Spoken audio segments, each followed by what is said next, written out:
हमारी सरकार बनने के बाद आयुर्वेद को लेकर के 11 नवीन आयुर्वेदिक महाविद्यालय प्रदेश में खोलने का पहली बार ये इतने बड़े स्तर पर पूरे देश का निर्णय रहा है कि 11 मेडिकल आयुर्वेदिक कॉलेज हमारे द्वारा खोले जा रहे हैं, जिसके माध्यम से जो हमारी अपनी वन संपदा क्षेत्र की विशेषता और खास करके आयुर्वेद के क्षेत्र में भारत में मध्य प्रदेश की भूमिका बड़े पैमाने पर आए। इसी के साथ साथ कोदोकुट की आपकी जानकारी में हमारी सरकार के गठन के तुरंत बाद हमने हमारी पहली कैबिनेट भी जबलपुर में रानी दुर्गावती के माध्यम से, रानी अवंतीबाई के नाम से हमने कैबिनेट की थी और इसी कैबिनेट में हमने कोदो कुटकी के ऊपर भी 1000 रुपये प्रति क्विंटल का अलग से प्रोत्साहन राशि देने की घोषणा की थी। अर्थात ये जो हमारा अपना एक तरह से ये हमारी पुरानी प्राचीन फसल भी है, लेकिन इसको प्रोत्साहन की शासन की आवश्यकता दृष्टि से इसलिए इसको प्रोत्साहन किया है। परसों ही कैबिनेट में यशस्वी प्रधानमंत्री ने 14 प्रकार की फसलों को, खरीफ की फसलों के लिए प्रोत्साहन राशि MSP बढ़ाने का निर्णय किया। मुझे इस बात की भी प्रसन्नता है कि यशस्वी प्रधानमंत्री ने भी हमारे लिए खास करके मक्का, बाजरा, ज्वार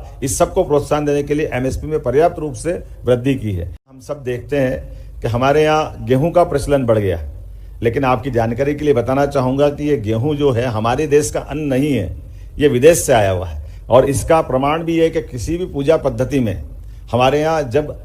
रोली, कंकुम अगर अपने पूजा का हिस्सा बनता है, लेकिन उसमें धान अर्थात चावल अपने यहाँ हिस्सा बनता है। जहाँ चावल नहीं होगा वहाँ ज्वार बाजरा से काम चल जाता है, लेकिन गेहूं थाली में नहीं आता है। इसका मतलब हमारा प्राचीन अन्न हमारा अपना श्री अन्न है, जिसके आधार पर हमारी प्रत्येक विधि विधान से सिर माथे पे लगाने की परंपरा से लगाकर पूजा विधि भी उसी से संपन्न होती। इसलिए इस बात को हम सब जानते हैं और खास करके योग के मामले में 2 मार्ग हमारी इस देश की संस्कृति में है। एक घेरंड संहिता के माध्यम से घेरंड ऋषि, एक पतंजलि के माध्यम से। पतंजलि के माध्यम से 8 अलग अलग आयाम की इसमें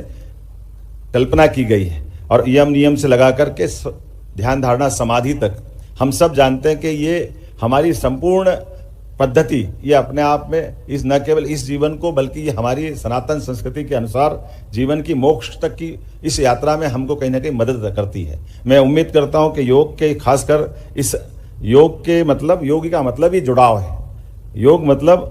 मन और आत्मा का जुड़ाव आत्मा का चेतना से, सार्वभौमिकता से, जुड़ाव खान पान से, दिनचर्या से, रहन सहन से, आचार विचार से। योग अपने आप में एक संपूर्ण हमारे लिए दिनचर्या है। मैं उम्मीद करता हूं जिस प्रकार से मध्य प्रदेश सरकार ने पिछले समय से योग आयोग का गठन किया, हमने भी प्रयास किया है कि इस आनंद विभाग के काम को और बढ़ाया जाए, साथ ही साथ आयुर्वेद की दृष्टि से भी।